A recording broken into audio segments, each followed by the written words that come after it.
Hello friends, today's video is about the classification of the boilers which are we are using in the steam turbines. So according to the position of the boiler, it may be your horizontal boiler, vertical boiler, inclined boilers. According to relative passage of the water and hot gases, fire tube and water tube boilers, means depending on the which passage we are going to use for the particular fluid. According to the position of the furnace, means where the furnace is situated, depend on that externally fire and internally fire boilers are there. And according to water circulation, it is a maybe your forced circulation boiler and natural circulation boiler. According to the pressure of the steam, that is the main important. High pressure, low pressure and supercritical boilers are there. Horizontal, vertical and inclined depend on the axis of the boilers. So we basically see today's lecture fire tube and water tube boilers. So the which are the fire tube boilers and which will we will call the water tube boilers. If the hot gases, mean the hot gases which are producing by burning of the coal or fuel at furnace, that are inside the tube, and that tubes are covered by the water that is in share, so it is called as a fire tube boiler. Example of that is Cochrane boiler, Lancashire boiler and locomotive boilers are there. And now exactly opposite of this, if water is inside the tube and hot gases are flowing outside the surfaces of the tubes, it is called as a fire tube boilers. Example of these fire tube boilers are Babcock and Wilcox boiler, Stirling boilers, Euro boilers. So this is a basic diagram of your we can say fire tube boiler.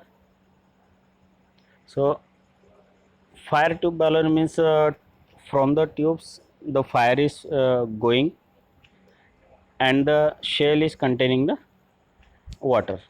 So the furnace is at one side, hot gases are producing in the furnace.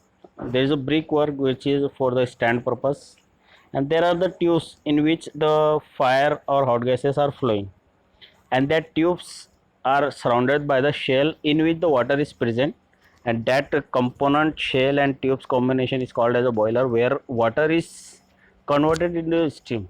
That is the simplest definition of the boiler, that the component which we use for generation of the steam from the water is called as a boiler. So the steam is coming out from the uppermost level of the boiler, and what cold water is at a bottommost level. We know that the density of water as heating, the water density decreases and hot water is flowing in the upper side, that may be your natural circulation. That is the purpose, and the hot gases coming out from these tubes are corrected at one point, and then it is supplied through the chimney to the environment. So next we will see about the water tube boiler, where exactly the opposite of the fire tube, in which the whole system furnace is here, where the obviously hot gases are producing, and that from the water is supplying in the tubes, means we are supplying the water from the bottom direction to the tubes, and by flowing of the water in the tubes and hot gases are giving the heat transfer. That is, a heat transfer takes place because hot gas is having high temperature and water is having at room temperature. So the heat is supplied to the outside surface of the tube and then inside surface of the water. That is a conduction and convection phenomenon happen there, and due to the heating purpose the water is get heated and converted into the steam, and again hot gases and steam is collected at the topmost surface of the lever. So the between comparison between these two boilers are particular. If we see position of the water and hot gases are fire tube, hot gases inside the tube and water is outside the tube. Same water tube, water inside the tube and hot gases are outside the tube. A mode of firing is generally for the fire tube it is internally fire, and for the water tube is it externally fire.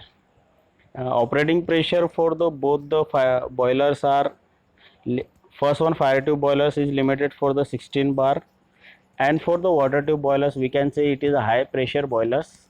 So up to 100 bar we can pick up the pressure of the gases, and So the rate of steam production in the fire tube boiler is lower because large amount of water is circulating the hot gases tubes.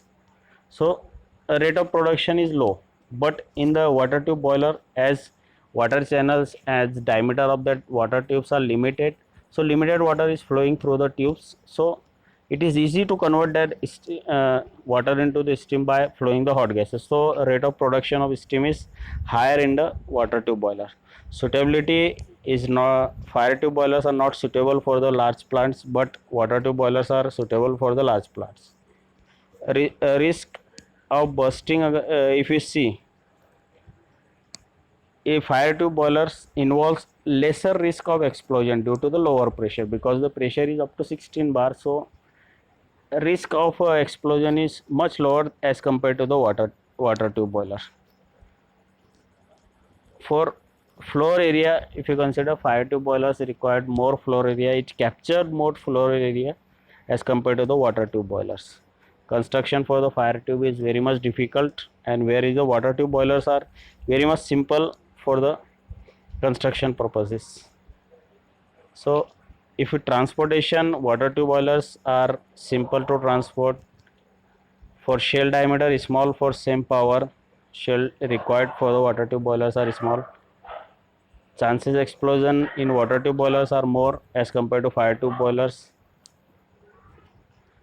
So these are about the basic differences between these fire tube boilers. If disadvantage are given here, so large water to steam ratio, due to which these are the slow in operation and low evaporation rate.